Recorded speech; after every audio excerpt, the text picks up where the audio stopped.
রব্বির হামহুমা কামা রব্বায়ানি সগীরা। এই ছোট্ট একটি দোয়ার অর্থ হচ্ছে, হে আমার প্রতিপালক, আপনি আমার পিতামাতার প্রতি দয়া ও রহম করো, যেভাবে আমাকে শৈশবকালে আমাকে প্রতিপালন করেছিলেন। তাহলে আমরা কি এতটুকু করতে পারবো না? আমরা তো কখনো আমাদের পিতামাতার ঋণ শোধ করতে পারবো না, কিন্তু যদি এই দোয়াটি পড়ি আমরা, এই দোয়াটির মাধ্যমে আল্লাহ তাআলা আমার পিতামাতার প্রতি, আপনার পিতামাতার প্রতি রহম ও দয়া করবে।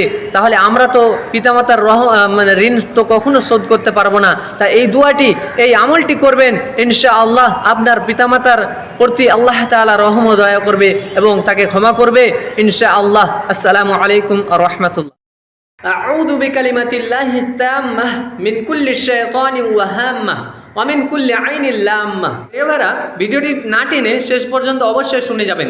সেই কথাটি হলো, লক্ষ্য করবে যখন বাচ্চারা সন্ধ্যাবেলায় কান্না করে এবং অতিরিক্ত কান্না করে, তখন আমরা কি করি? কোনো কবিরাজের সাহায্য নিই এবং সেই কবিরাজ তাবিজ দিয়ে দেয় বা হাতে বা গলায় বাঁধতে বলে। কিন্তু এগুলো না করে আমরা যদি মুহাম্মদ রাসূলুল্লাহ সাল্লাল্লাহু আলাইহি ওয়াসাল্লামের আদেশ অনুযায়ী চলি, তাহলে ইনশাআল্লাহ ছেলেটি সুস্থ হবে এবং তার উপর রহমত বর্ষিত হবে ইনশাআল্লাহ। সেই আমলটি হলো, যখন বাচ্চাটি কান্না করবে তখন এই দোয়াটি পড়বেন, আউযু বিকালিমাতিল্লাহি তাম্মাহ মিন কুল্লি শাইতানিন ওয়া হাম্মাহ ওয়া মিন কুল্লি আইনিন লাম্মাহ, এবং সূরা ইখলাস 3 বার পড়বেন, কুল হুয়াল্লাহু আহাদ আল্লাহুস সামাদ লাম ইয়ালিদ ওয়া লাম ইউলাদ ওয়া লাম ইয়াকুল লাহু কুফুয়ান আহাদ, এবং ফুঁক দিয়ে দিবেন। ইনশাআল্লাহ সেই বাচ্চাটি সুস্থ হবে। আসসালামু আলাইকুম ওয়া রাহমাতুল্লাহ। প্রিয় ভাইরা, একটি খুবই গুরুত্বপূর্ণ দোয়া আপনারা জেনে যান।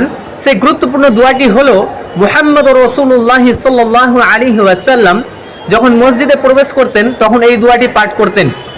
এই দোয়াটি হলো, আউযু বিল্লাহিল আযীম ওয়া বিওয়াজহিহিল কারীম ওয়া সুলতানিহিল কাদীম মিনাশ শাইতানির রাজীম।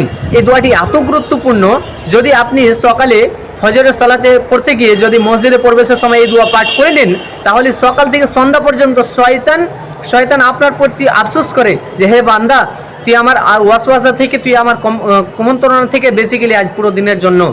তো শয়তান আফসোস করে।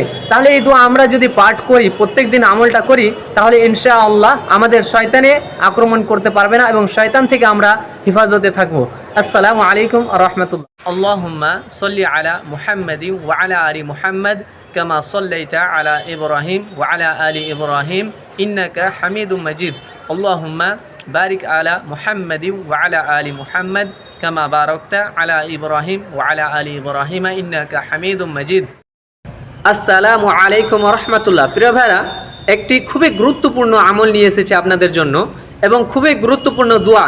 যদি এই দোয়ার উপর আপনি আমল করেন, তাহলে ইনশাআল্লাহ আপনি কিভাবে আল্লাহ আপনাকে সাহায্য করে, কিভাবে আল্লাহ আপনাকে বালা মুসিবত থেকে রক্ষা করে আপনি দেখতে পাবেন।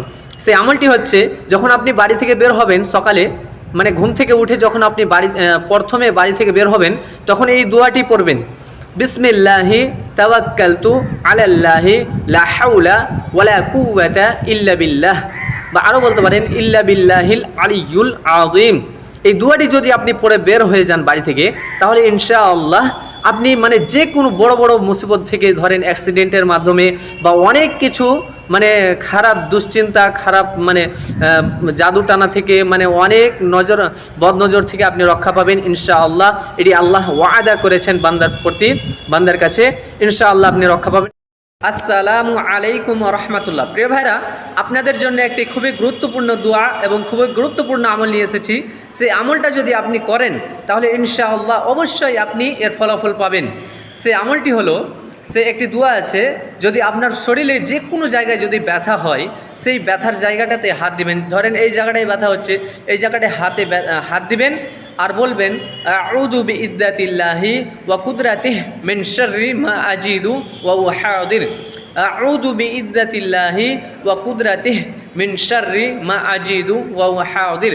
এই স্ক্রিনে দেখতে পাচ্ছেন দোয়াটি, আপনারা অবশ্যই নোট করবেন এবং ভিডিওটি শেয়ার করে দিবেন আপনাদের বন্ধুদের সাথে।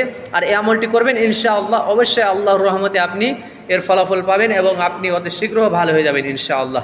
আসসালামু আলাইকুম ওয়া রাহমাতুল্লাহ।